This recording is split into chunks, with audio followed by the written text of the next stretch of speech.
श्रमिक आणि दलित एकजूट जी क्रांतीसाठी आवश्यक गोष्ट आहे, ती श्रमिक दलित एकजूट मजबूत करण्याच्या उद्देशाने आपण सगळे आज महाड या ठिकाणी जमलेलो आहोत.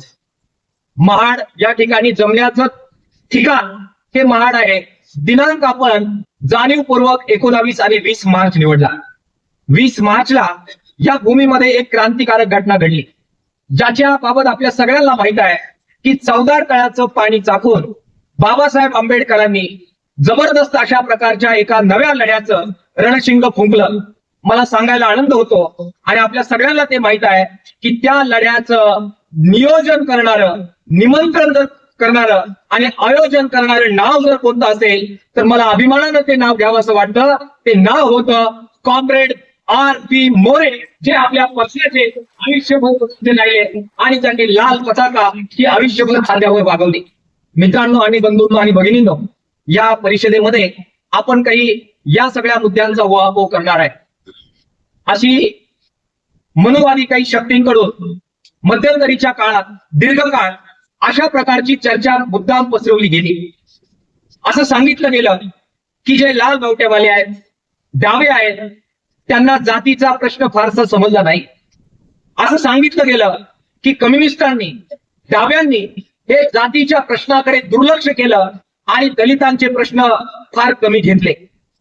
पण मित्रांनो, आजच्या परिषदेमध्ये आपण या गोष्टीचा अधिक व्यवस्थितपणे आढावा घेणार आहोत की हो, तेच ते डावे होते ज्यांनी दलिताच्या प्रश्नांवर सुद्धा तितक्याच महत्वाने इतिहासामध्ये भूमिका बजावलेली आहे.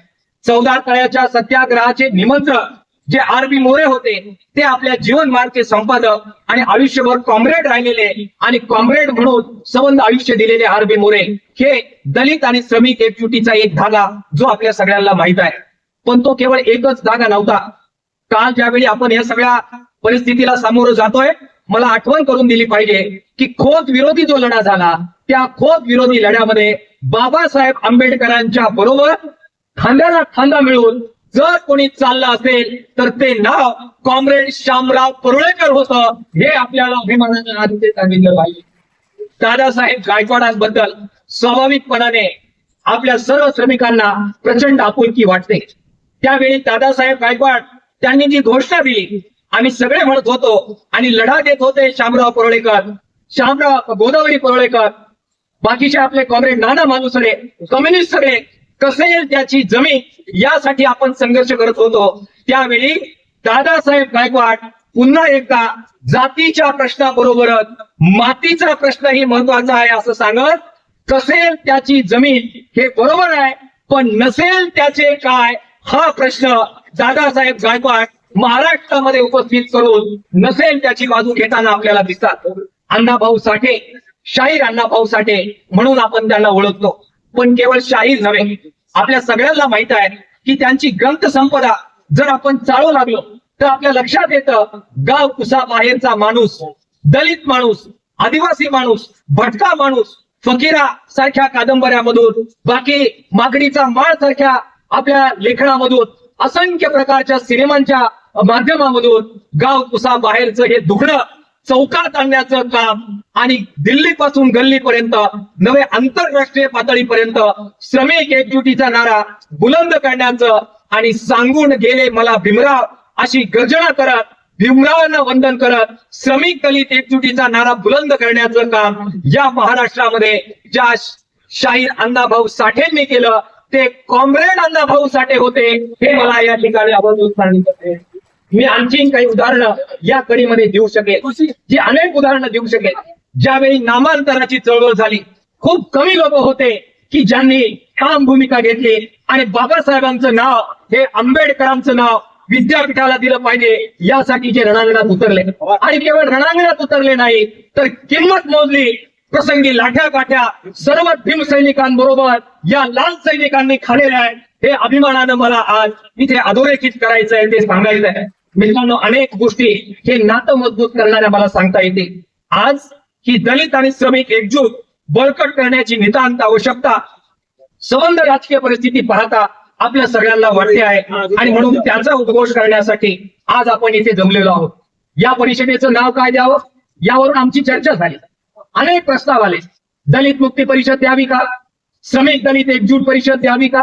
आमच्या मित्रांनी मांडलं आणि सचिव मंडळाने त्याला मान्यता दिली की या परिषदेचं नाव या सगळ्याच्या पलीकडे जात आपण मनुवाद आणि भांडवलशाही विरोधी मानवी हक्क परिषद देऊ. काय उद्देश आहे त्याच्या मागचा?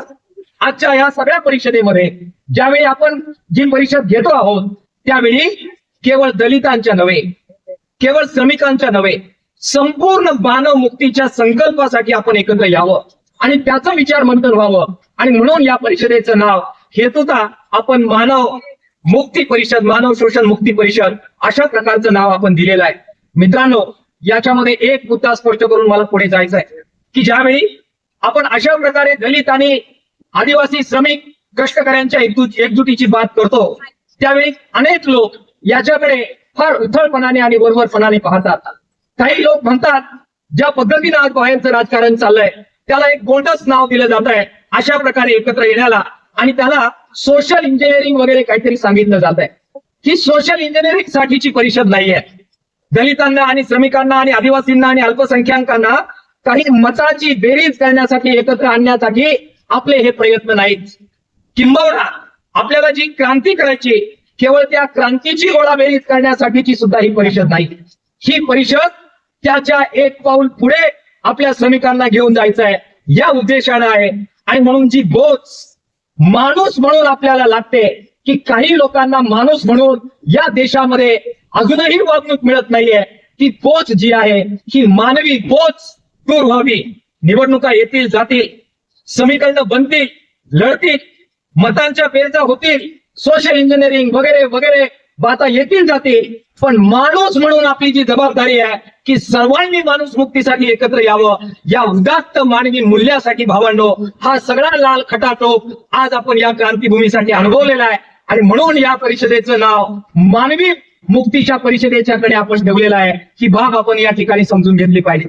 मित्रांनो, परवा दिवशी एक ज्येष्ठ विचारवंतांचा याबद्दलचा एक व्हिडिओ आम्ही केला. आम्ही रावसाहेब कसबेंना इथे आमंत्रित करणार होतो, परंतु काही शारीरिक अडचणीमुळे ते म्हणाले की इतक्या लांबचा प्रवास आम्हाला जमणार नाही. आमचे माणूसरे त्यांच्या घरी गेले आणि त्यांना विनंती केली, पण ते प्रवासाच्या कारणामुळे ते आले नाहीत. ते म्हणाले जमणार नाही, पण ते म्हणाले की माझा एक संदेश मी रेकॉर्ड करतो आणि तो मात्र तुम्ही लोकांपर्यंत पोहोचवा. आपल्या जनसंवादच्या माध्यमातून तो आपण सार्वत्रिक केला. आणि ते जे म्हणाले ते मला वाटतं की अत्यंत महत्वाचं आहे की मानव मुक्तीसाठी ही परिषद आपण घेतोय, याच्यामध्येच आपण 2 पावलं इतरांपेक्षा पुढे गेलेलो आहोत. ते त्या पुढची एक गोष्ट म्हणाले आणि ती अधोरेखित करून माझ्या शेवटच्या मुद्द्याकडे मी येणार आहे की त्यांनी अचूकपणाने उल्लेख केला तो बाबासाहेबांच्या अॅनालिसिस ऑफ कास्ट नावाचं जे पुस्तक आहे, जाती अंताबद्दल लिहिलेलं ते पुस्तक आहे. खरं तर ते एक भाषण जे होऊ शकलं नाही, परंतु न झालेल्या भाषणाने जबरदस्त क्रांती घडवली असं सलाम करावं अशा प्रकारचं ते पुस्तक, जे पुस्तक आपण अनेकदा वाचलंय आणि त्या पुस्तकाने आपल्याला मार्ग दाखवलेला आहे. त्या पुस्तकाचा उल्लेख रावसाहेब कसबे यांनी केला आणि अचूक मुद्द्याला हात घातला. जो मुद्दा त्या पुस्तकाचा मला वाटतं आत्मा आहे. बाबासाहेब आंबेडकरांनी अगोदर सामाजिक क्रांती की आर्थिक क्रांती याबद्दलची चर्चा त्या पुस्तकाच्या माध्यमातून सुरू केलेली आहे. खरं तर त्याच्या पूर्वी सुद्धा जी स्वातंत्र्य पाहिजे की अगोदर सामाजिक सुरक्षा, सामाजिक सुधारणा पाहिजे याच्याबद्दलचा जो कल होता त्याचा परामर्श बाबासाहेब त्या पुस्तकामध्ये घेतात. आणि त्यामध्ये आर्थिक क्रांती बरोबरच सामाजिक क्रांती सुद्धा महत्वाची आहे हा आग्रह बाबासाहेब त्या पुस्तकामध्ये करतात. काल रावसाहेब कसबे यांनी सुद्धा त्याच प्रश्नांना बरोबर हात घातला. आजच्या परिषदेमध्ये आम्ही पुन्हा एकदा सांगतो की केवळ सामाजिक मुक्ती नव्हे किंवा केवळ आर्थिक मुक्ती नव्हे, दोनही मुक्ती आपल्याला जर करायच्या असतील तर दोनही क्रांत्यांचं समान महत्व आहे. आणि म्हणून सामाजिक क्रांती आणि आर्थिक क्रांती जर एकत्र पुढे घेऊन जायची असेल तर दलित, आदिवासी आणि सगळे श्रमिक यांची एकजूट सुद्धा आपल्याला सलगपणाने पुढे घेऊन जायची आहे. आणि म्हणून दोन्ही विषयांचा परामर्श करणारी ही परिषद आज आपण घेतो. मित्रांनो, सामाजिक शोषणाच्या बरोबर जर आपण स्त्री मुक्तीची चळवळ विसरली तर बाबासाहेबांना आपण नीट समजून घेतलं नाही असं आपल्याला म्हणावं लागेल. आणि म्हणून एकीकडे सामाजिक क्रांती, दुसरीकडे आर्थिक क्रांती, त्याच जोडीला स्त्री मुक्तीची चळवळ सुद्धा, स्त्री शोषण मुक्तीची चळवळ सुद्धा तितक्याच नेत्यांना पुढे घ्यावे लागेल. हे तीनही गोष्टी एकत्र केल्याशिवाय मानव मुक्तीची लढाई पुढे घेऊन जाण्याच्या सुतराम शक्यता नाही. या आकलनाचा विचार विनिमय करण्यासाठी आजची ही परिषद भावांनो आणि बहिणींनो आपण या ठिकाणी बोलवलेली आहे. काय आव्हानं आपल्या पुढे आहे ते सांगून मी समारोपाकडे जाणार आहे. हे सगळं करत असताना आम्हाला दोन आव्हानं जे तातडीचे आपल्याला ऍड्रेस करावे लागणार आहेत ते दिसतात. आपण बऱ्याचदा त्यापैकी एका आव्हानावर बऱ्याचदा बोलतो. ते आव्हान आहे मनुवादाचं आव्हान. मनुवादी शक्ती आज सत्तास्थानी बसलेली आहे. भांडवलशाहीची त्यांना साथ आहे आणि भांडवलशाही आणि मनुवादी या दोघांच्या युतीचं सरकार एकीकडे प्रचंड आर्थिक शोषण, प्रचंड सार्वजनिक लूट आणि दुसरीकडे प्रचंड सामाजिक अशा प्रकारचे अन्याय आणि अत्याचार याच्या आधारावर आपली सत्ता टिकू पाहत आहे. त्या शक्तींच्या विरोधात आपल्याला लढायचं आहे. हा एक मुद्दा आपल्याला सर्वमान्य मुद्दा आहे. त्याच्या फार विश्लेषणामध्ये मला वाटतं मी जाण्याची आवश्यकता नाही. त्याच्यावर आपण अनेक परिषदांमध्ये अनेक अभ्यासामध्ये आपण बोललेलो आहे आणि आपले वक्तेही त्याच्यावर बोलतील. मला दुसरा एक जो धोका आहे तो या ठिकाणी उदटून करायचा आहे की एकीकडे मनुवाद भांडवलशाहीचा धोका आणि दुसरीकडे नव्यानं फार जोर पकडलेल्या ज्या अस्मितावादी शक्ती आहे त्यांचा धोका हा सुद्धा हळूहळू श्रमिक एकजुटीमध्ये बाधा आणत पुढे आलेला आपल्याला दिसतोय. केंद्रीय कमिटीची जी बैठक मागच्या महिन्यामध्ये झाली त्याच्यामध्ये दलित प्रश्नाच्या बद्दल एक चांगलं डॉक्युमेंट मांडलं गेलं. त्यामध्ये या धोक्याच्या बद्दल व्यवस्थितपणाने विवेचन केलं गेलं. आपल्या सर्वच पातळीवर या ज्या अस्मिता मोठ्या प्रमाणात पुढे आलेल्या आपल्याला 1990च्या नंतर दिसतात. त्या दोन अस्मिता, यामध्ये पहिली अस्मिता अर्थातच प्रस्थापितांची अस्मिता आहे, हिंदुत्ववादी अस्मिता आहे, इस्लामिक अस्मिता आहे. या ज्या काही प्रस्थापितांच्या अस्मिता आहे त्यांना आहे ती व्यवस्था टिकवण्यासाठी ती अस्मिता वापरायची. परंतु दुसऱ्या बाजूला शोषित आणि दलित वर्गाच्या, आदिवासींच्या आणि वेगवेगळ्या जातींच्या सुद्धा अस्मिता ज्या मोठ्या प्रमाणात पुढे येताना आपल्याला दिसत आहे. प्रस्थापितांच्या अस्मिता आणि दलित आदिवासींच्या अस्मिता यांना आपल्याला एका तराजूत कधीही तोलता येणार नाही. आदिवासींच्या आणि दलितांच्या आणि उपेक्षांतांच्या अस्मिता या बऱ्याचदा अन्याय आणि अत्याचाराच्या विरोधात लढ्याची प्रेरणा घेऊन बऱ्याचदा पुढे येतात आणि म्हणून या अस्मितांमधला फरक आपल्याला करावा लागला. परंतु हा फरक करत असताना या अस्मिता पुढे जात वर्गीय एकजुटीला बाधा येऊ पाहतात आणि सत्ताधारी वर्ग या अस्मितांना वर्गीय एकजूट होणार नाही याच्यासाठी त्याचा वापर करू लागतो. हे महाराष्ट्रात गेल्या 2-4 वर्षामध्ये आपण पाहत आलेलो आहे. जातीच्या अस्मिता टोकदार होतात आणि मग जाती एकमेकाच्या विरोधात उभं राहत वर्गीय एकजुटीला आव्हान देतात आणि जे स्वप्न आपलं जात अंताचं, वर्ग अंताचं आहे त्याच्यामध्ये बाधा आणतात. आजच्या परिषदेमध्ये या अस्मितांचं काय करायचं याच्याबद्दलही आपल्याला काही विचार करावा लागणार आहे आणि ज्या अस्मिता वर्गीय एकजुटीला एकत्र आणण्यासाठी कारणीभूत आहे त्याचा स्वीकार करत वर्गीय एकजुटीचं विघटन करणाऱ्या अस्मितांचं काय करायचं याच्यासाठी सुद्धा येत्या काळात आपल्याला काम करावं लागणार आहे. त्यांना टाळून पुढे जाता येणार नाही हे मला माझ्या या परिषदेच्या उद्देशामध्ये सांगितल्याशिवाय पुढे जाता येणार नाही. मित्रांनो, मनुवादी शक्ती या अस्मितांचा वापर आपली श्रमिकांची एकजूट फोडण्यासाठी करत आहेतच, परंतु त्याचबरोबर दलितांची एकजूट फोडण्यासाठी सुद्धा या अस्मितांचा वापर होताना दिसतोय. बघा, दलितांमध्ये सुद्धा बाबासाहेब आंबेडकरांना मानणारे दलित, आणखीन इतर कोणत्या तरी नेत्याला मानणारे दलित, वेगळ्या जातीला मानणारे दलित, अशा प्रकारचे भेद या दलितांमध्ये पसरवण्याचे प्रयत्न मनुवादी शक्तींकडून महाराष्ट्रामध्ये सुरू आहे. या सगळ्यांचा पाडाव करत सर्व दलितांची एकजूट ही वर्गीय एकजुटीसाठी आवश्यक गोष्ट आहे आणि म्हणून आजच्या परिषदेमध्ये हे जे मनुवाद्यांचं षडयंत्र दलितांमध्ये दलितांतर्गत एकजूट नष्ट करण्याचं त्यांचं कारस्थान जे आहे ते सुद्धा भगत साहेब आपल्याला उद्ध्वस्त करण्याचा संकल्प करत दलितांची दलितांतर्गत एकजूट आणि मग दलित श्रमिकांची एकजूट आणि मग वर्गीय एकजूट अशा पायरीनं आपल्याला जावं लागणार आहे. ही बाब या संदर्भामध्ये आपण समजून घेतली पाहिजे.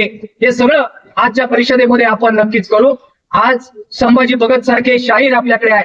सांस्कृतिक क्षेत्रामध्ये काय उधम मनुवाद्याने माजवला हे आपल्याला माहित आहे आणि म्हणून केवळ आर्थिक नव्हे, केवळ सामाजिक नव्हे, सांस्कृतिक क्षेत्रामध्ये सुद्धा कशा प्रकारे दलित श्रमिक एकजूट, दलित आदिवासी एकजूट, दलित वंचित एकजूट, हे सगळं कसं साधत आपल्याला पुढे जायचं याचा सुद्धा विचार विनिमय आजच्या सगळ्या भाषणांमध्ये आपण करणार आहोत. मी आपल्या सर्वांचं परत एकदा आभार व्यक्त करतो की आपण आलात. एक वैचारिक मंथन इथे आपण करूया. पुढे संबंध वर्षभर हा सगळा जागर महाराष्ट्रभर करूया आणि हे चौदार तळ्याचं पाणी जे बाबासाहेबांनी चाकलं, आज ते ज्ञानाचं पाणी आपणही या परिषदेमध्ये चाकतो आहोत. ते घेऊन गावागावात जाऊ, दलित श्रमिक एकजूट एक मजबूत करण्याचा संकल्प घेऊन जाऊ, सर्व प्रकारच्या मित्रांची एकजूट करू, सर्व दुश्मनांना घेरू आणि अशा प्रकारची एकजूट घडू कि जिस एकजुटता के साथ हम लड़ेंगे तो दुश्मनों के दिल में डर और दोस्तों के दिल में हौसला पैदा होईल. अशा प्रकारची एकजूट या परिषदेमध्ये आपण करूया. हा संकल्प या परिषदेत करण्यासाठी आपण जमलात. आपल्या सगळ्यांचा धन्यवाद व्यक्त करतो. परिषदेचा उद्देश थोडक्यामध्ये मांडून आपली रजा घेतो. धन्यवाद. इन्क्लाब जिंदाबाद. लाल सलाम.